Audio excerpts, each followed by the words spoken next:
Pride. Familia. Community. Esperanza. Hope. Comunidad. Family. We are Jefferson.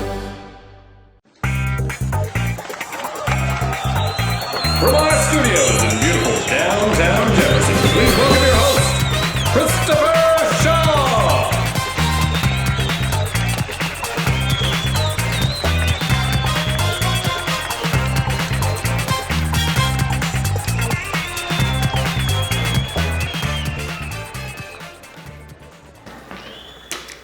Hello, and welcome back to Jefferson Connected. So there's some good news this week on the local COVID front.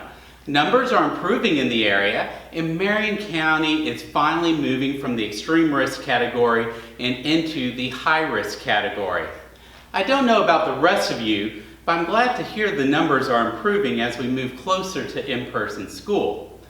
Let's hope this trend continues as vaccines continue rolling out across the country. Because I don't know about the rest of you, but I'm really ready for some less historical times.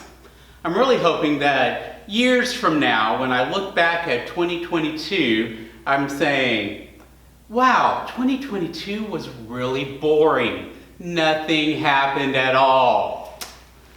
Well, while I daydream about quieter times, here in the real world, I and everyone else in Jefferson is frantically running around trying to get everything ready for kids to return on March 8th.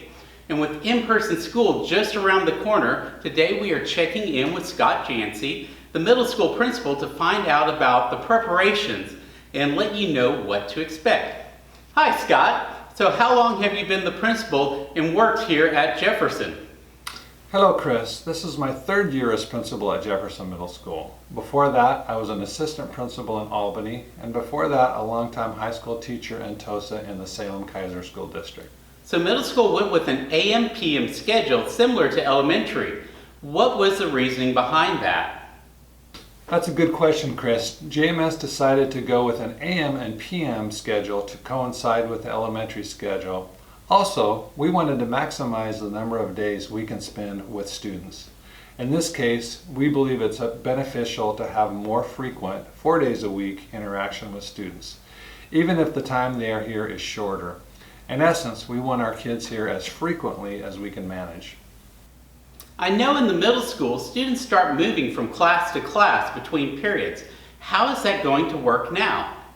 Yeah, it's a little bit different this year. Students for the most part will come and they will stay in one class. And instead of them rotating, the teachers will rotate to the students. There are a few exceptions to this, but mostly they will stay in the same room with the same group of students the entire time they are here. We're trying to limit the amount of exposure students to have to others while they are here. What will the typical day look like for middle school students, and what will they do when they first arrive at the school?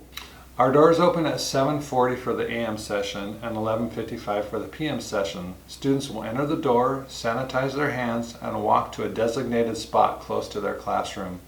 Once there, school staff will conduct a health screen before the students enters the classroom. Then, as I mentioned before, teachers will rotate to the students for the 3 classes they attend each day. I'm sure many of the students are wondering about electives and sports. What is going to be available when they return, and what should they expect? Yeah, I'm happy to report for sports, those are starting up, and if parents are interested in sports, they should contact Jefferson Parks and Recreation. For electives, this year, students didn't get to elect or choose their class, but they were assigned by grade level. As we move into in-person, elective classes will switch to a more traditional type of elective offering, such as art and business. And what are some of the big things that you really need parents and students to know for this to be successful?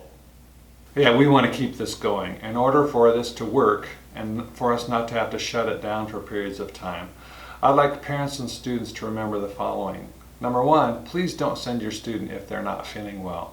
Teachers will be posting recordings of their lessons online, so students will not be counted absent if they watch the lessons and respond to the teacher's instructions.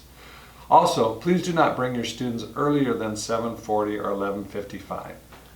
Thank you so much for your time, Scott. Hey, it's been a pleasure, and I can't wait to have your students back to Jefferson Middle School. Well, that is it for this week, but tune in next week as we continue to explore the great things happening around the area. Until then, stay connected, Jefferson.